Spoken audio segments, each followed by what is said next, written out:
At the precipice of Halloween, we come together to share tales from beyond. A story of how a different world celebrates it in the days leading up to it. This is a tale from those who survived long enough to share it. This is the story of when death comes knocking. When death knocks, you greet them. That is the rule.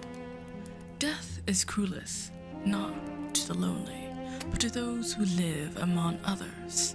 In company, every heartbeat becomes a roulette. Who is the one this time? Death does not come to take, not at first. Death comes to inform. A knock means one, at least one, has been marked. Ignore it, and death will grow curious, hungry. Death is inevitable, but your ending will not be nearly as clean. So, you open the door, you smile, you invite them in, you share a meal. It may be your last, it may be someone else's, but death always eats. Tradition says you should speak to them while you dine. Tell them what your life has been like, the joys, the regrets, the quiet, the stupid hours between.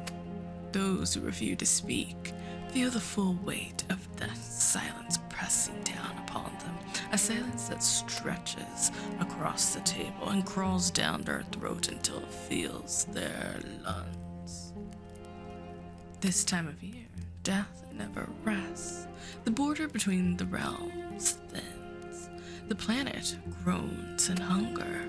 Souls are the offerings that keep the soil fertile and the sky patient. Mortals call it balance. How generous that you call your fear balance. Tonight, death knocks. A family of four. A mother, a father, a 15-year-old son, and an 8-year-old daughter. At their door stands the grandmother. Dead, 3 months past, smiling as though she never left. Her eyes glimmer like old glass, and the air around her smells faintly of chrysanthemums and damp soil. Her daughter, the mother, knows. She can feel death's gaze find her first, as if the air itself has chosen her name.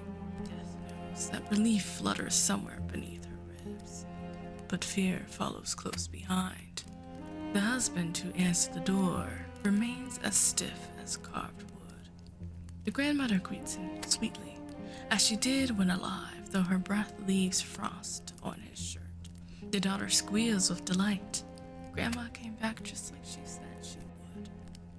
The mother knows better, but she smiles anyway, because when death knocks, you welcome it. She hurries to the kitchen, trembling hands, pulling ingredients from shelves that tremble with her.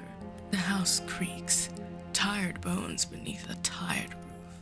Every corner hums softly as though someone or something unseen hums back. The daughter pulls at Grandma's sleeves, asking to hear her stories again. The grandma obliges, settling into the chair nearest the table. Her hands fold perfectly, unnaturally still. The father remains standing in the hall, eyes wide. Sweat is slick on his temples. He cannot move closer. He cannot run. The mother, his wife, calls to him, voice shaking, calling for him to sit. He doesn't.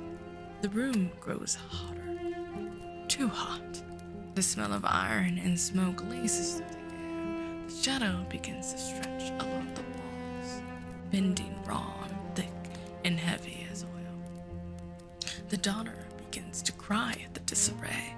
The mother snaps too sharply, too humanly, and the sound echoes like glass breaking. The son takes the girl's hands, whispers to her, his voice quivering, to sit, just sit. The grandmother's gaze never leaves the mother. She taps one nail against the table, once, twice, 3 times, each strike like a clock counting down. The kitchen light flickers.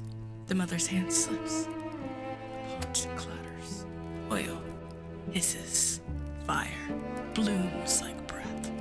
The scream that follows barely sounds human.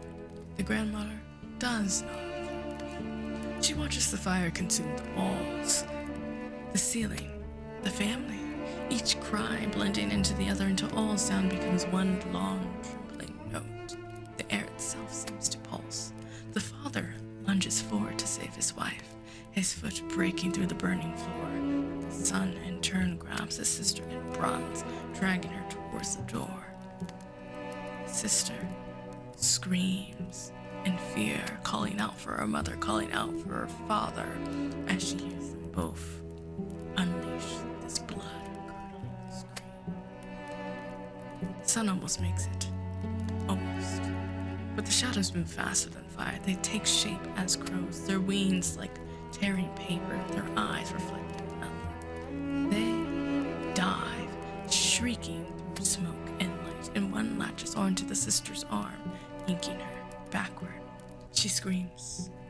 The sound cuts off. Brother stumbles through the doorway, suit coated and wide-eyed, reaching for her. The door slams shut, snuffing the world into silence. And all at once, the burning stops. The house stands again, blackened, silent. Not a whisper of smoke. The boy's sobs echo into the cold night. Behind him, the grandmother stands with calm patience. The crows burst through the chimney in a rush of feathers, carrying with them the warmth of the dying home. She nods once, slow, satisfied. Another meal shared. Another balance kept. The boy's sobs carry softly through the night as she turns to leave. Death walks into the dark, and the crows gather towards their next home. You feel the chill before you hear it.